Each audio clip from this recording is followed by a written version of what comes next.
Oakland, California, Dragon's Den Martial Arts Academy, March 18, 1968. Tuesday afternoon, 3:20 p.m. The air inside the academy is thick with anticipation and wounded ego. 40 people are crammed into a space designed for private training sessions, but this afternoon there is something different in the air. A Super 8 camera is set up in the corner, operated by a film student who got lucky and happened to be in the right place. Journalists from 3 martial arts publications are present. Fighters from different styles, rival instructors, and attention so thick you could cut it with a knife. In the center of the mat stands Derek Hutchins, 1.85 meters tall, 92 kilos of dense muscle, and barely contained aggression. Derek is a fighter. There is no other term to describe him. He has won 23 no-holds-barred fights in basements, garages, and underground events across the West Coast. He has knocked out 19 opponents, broken 7 bones, left 3 men unconscious long enough to require medical attention.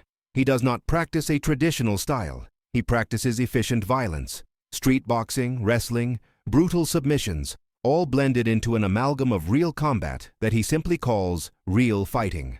Derek is 28 years old and carries a reputation that precedes him. He has challenged karate masters and defeated them in under a minute.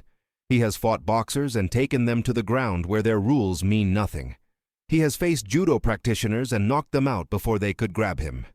To Derek, traditional martial arts are dance. They are beautiful choreography that collapses when confronted with the reality of real combat.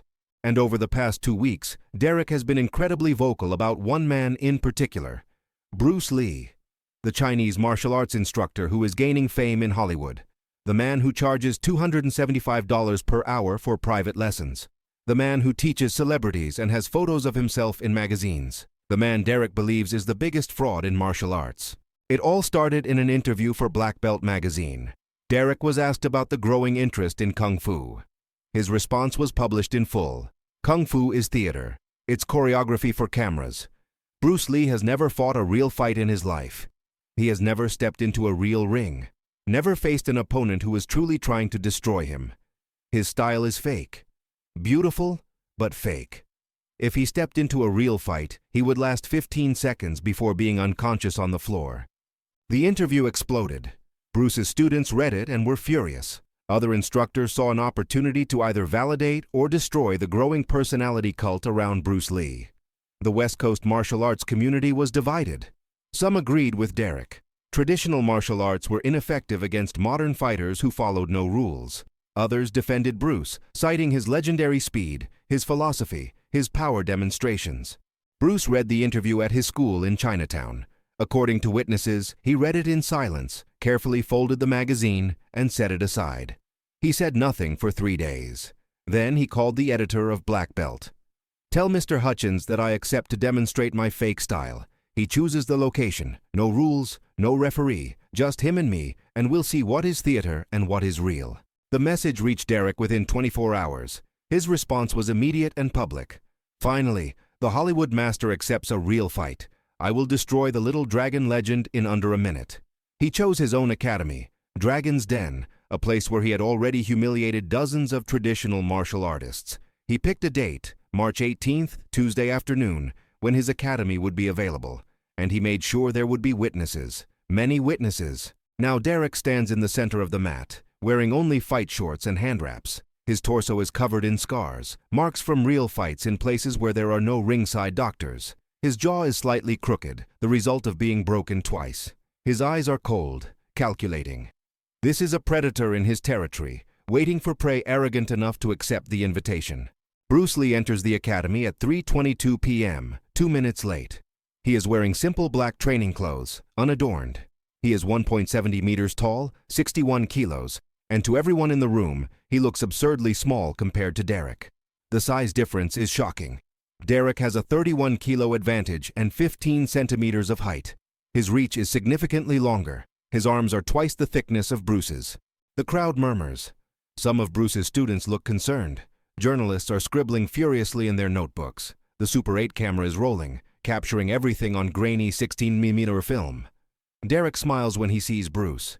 It is a predatory smile, the smile of someone who already knows how this story ends. "You actually showed up," Derek says, his voice loud enough for everyone to hear. "I thought the movie master would send a stunt double." The crowd laughs nervously. Bruce does not respond. He simply walks to the center of the mat and stops 3 meters from Derek. His eyes are locked, his breathing controlled. There is no hesitation, no fear, just absolute focus. Derek continues. No rules, right? No referee?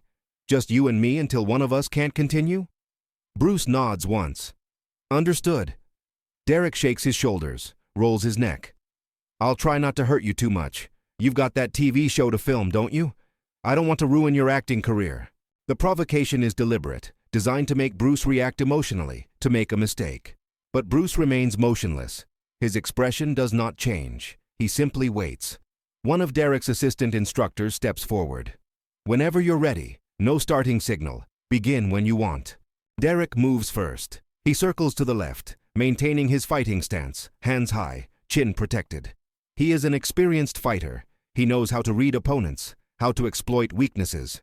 He is looking for an opening, waiting for Bruce to make the mistake of attacking first. Bruce turns with him, keeping the distance constant. His hands are low, by his sides. His stance looks open, vulnerable. To anyone in the crowd, it appears Bruce is making a fundamental error. Derek sees the opening and acts. He closes the distance explosively, throwing a quick jab, followed by a powerful straight punch aimed at Bruce's face. It is a combination that has already knocked out bigger men. It is fast, technically sound, thrown with the intention of ending the fight immediately. But the jab hits empty air. Bruce is no longer there. He has moved laterally, not retreating, but changing the angle with a speed that seems impossible. Derek readjusts, throws a left hook, air again. Bruce is 2 steps to the right, hands still low, expression unchanged. Frustration flashes in Derek's eyes. He changes tactics, dives for a wrestling takedown, trying to bring Bruce to the ground where weight and strength matter more than speed. His hands reach for Bruce's legs, but Bruce is no longer there. He has taken a step back, and while Derek is committed to the dive, exposed and off balance, Bruce moves. It is the first time Bruce attacks, and it happens so fast the Super 8 camera nearly misses it. His right leg fires in a direct side kick, the same side kick he has demonstrated 1,000 times, but never in real combat. Bruce's heel strikes Derek in the side of the ribs with an impact that echoes through the academy. The sound is not a dull thud. It is a sharp crack, the sound of concentrated force meeting resistance. Derek screams. Not a grunt of pain. It is an involuntary scream, the kind that escapes when your body experiences something it was not prepared for. He staggers sideways, hands instinctively flying to his ribs. His face is contorted in shock and agony. 3 ribs on the left side have just cracked. But Bruce does not stop.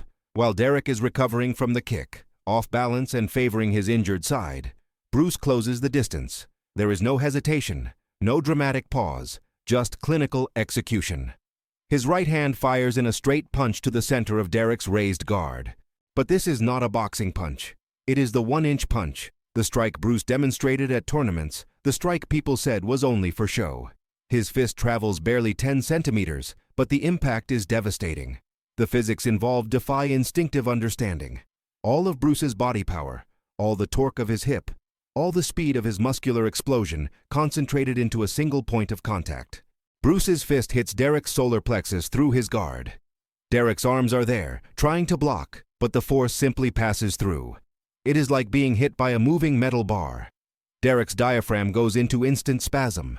His lungs freeze. His entire body locks up. Derek falls, not backward in dramatic fashion, but forward, his knees hitting the mat with a dull thud. His hands are on his stomach, his mouth open in a silent, "Oh," desperately trying to pull air into lungs that refuse to work. His face is turning red, then purple. He is conscious. His brain is functioning, but his body will not obey. The academy is in absolute silence. From Bruce's first movement to Derek being on his knees, unable to breathe, 9 seconds have passed. The camera captured everything. 9 seconds that completely destroyed the reputation of one fighter and validated everything Bruce Lee had ever claimed. Bruce is not celebrating. He stands, breathing normally, observing Derek with an expression that is neither triumph nor malice. It is almost clinical, almost educational. He waits until Derek finally manages to pull in an irregular gasp of air, then another. The spasm is slowly passing. Color is returning to Derek's face. Bruce crouches beside him. His voice is low, just for Derek. "You said my style is fake. You're correct about one thing. It's not boxing. It's not wrestling. It's something different. It's about understanding the human body, about exploiting mechanics, physics, vulnerability. You are stronger, heavier, more experienced in no-holds-barred fights. But you do not understand what I understand. Derek is listening, still trying to fully catch his breath, his ribs screaming in agony. Bruce continues, "Your strength does not matter if I do not attack your strength. Your weight does not matter if I do not let you use it.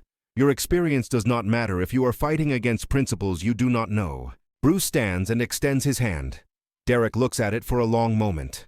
The pride, the reputation, the ego, everything lies shattered on the mat around him.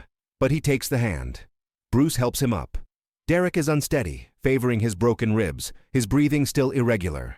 The crowd erupts in delayed reaction. Half are applauding, half are in silent shock. Arguments start immediately. Journalists swarm Bruce, asking questions, but Bruce raises a hand. "No interviews. Mr. Hutchins and I had our demonstration. It's over." Derek is being helped by his students. He looks at Bruce one last time. There is no more challenge in his eyes. There is respect, but also something darker. Humiliation. The Super 8 camera captured everything. 9 seconds of regret that will be watched 1,000 times. Bruce leaves the academy without another word. The footage will be developed the following week. Copies will circulate through the martial arts community. Black Belt magazine will publish a follow-up report, but it will be cautious, almost skeptical. How does a 61-kilo man defeat an experienced no-holds-barred fighter in 9 seconds? It must have been luck. It must have been staged. Derek must have let himself lose. But Derek knows the truth. 3 broken ribs do not lie. A spasming diaphragm does not lie. He was completely outclassed by someone who understood combat on a level he never imagined existed. In the weeks that follow, Derek will not speak publicly about the fight. When asked, he changes the subject. When pressed, he simply says, "It was a lesson." The Super 8 footage still exists somewhere, in a private collection, rarely seen. 9 seconds of grainy film showing Derek Hutchins, the fighter who called Bruce Lee's style fake, being destroyed by that very style. 9 seconds that proved real martial arts are not about size or strength. They are about principle, precision, and a deep understanding of what makes the human body vulnerable. Bruce Lee will never mention this fight in public interviews. Not because it did not happen, but because proving something to Derek Hutchins was never the point. The point was to live according to his philosophy, to be water, not to oppose force with force, but to flow around it and find the path of least resistance that leads to the most complete victory. 9 seconds. That was all it took.